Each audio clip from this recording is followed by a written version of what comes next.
Most people think power comes from what you say, from having the last word, from making your point heard.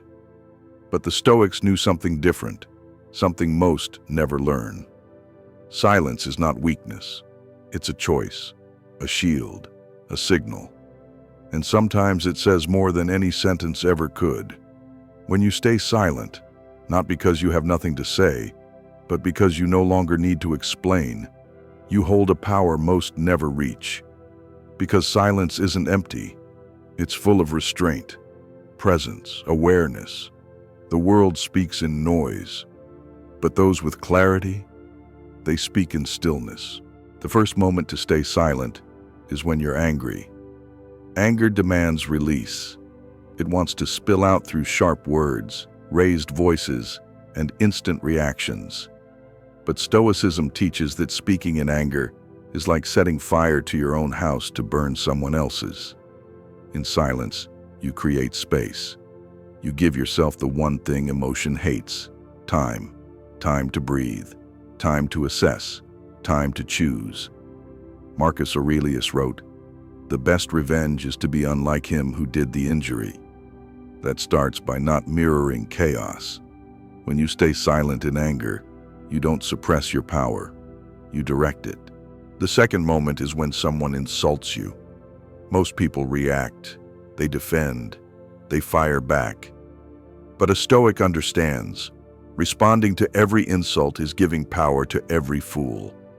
You don't need to correct their view, you need to protect your peace. Epictetus said, "If someone speaks ill of you, live so that no one believes it." That's not silence out of fear. That's silence out of strength. Let them talk. Let them assume. Your actions will speak louder. Your presence will say more. And your silence will echo longer than any comeback ever could. The third moment is when someone is trying to manipulate you. Not every conversation deserves your energy. Some people speak only to twist, provoke, or bait you into reactions that serve their control. Responding gives them material. Silence gives them nothing. Silence isn't agreement, it's refusal. Refusal to play a game that isn't yours. The Stoics didn't argue with every voice, they mastered their own. Seneca wrote, "A wise man is content with his mind."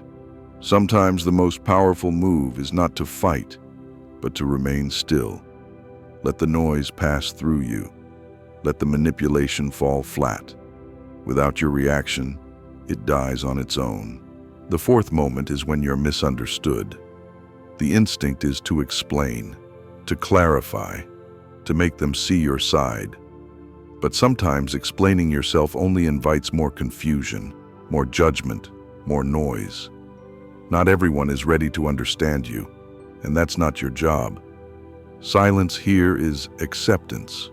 Acceptance that your truth doesn't need validation, that your path doesn't need to be justified to anyone who isn't walking it. The fifth moment, when words won't fix it. Some situations aren't solved by speaking. They're solved by walking away, by letting go, by choosing peace over proving a point.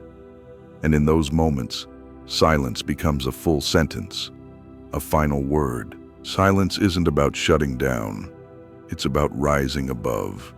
It's not passive. It's precise. It's not weakness. It's wisdom. In a loud world, silence is rare. And because it's rare, it's powerful. The Stoics didn't stay silent because they were afraid. They stayed silent because they were in control. You don't have to answer every insult. You don't have to explain every decision. You don't have to react to every situation. Sometimes the strongest thing you can do is nothing. Speak when it elevates. Be silent when it protects. That's how a Stoic commands the room, without saying a word.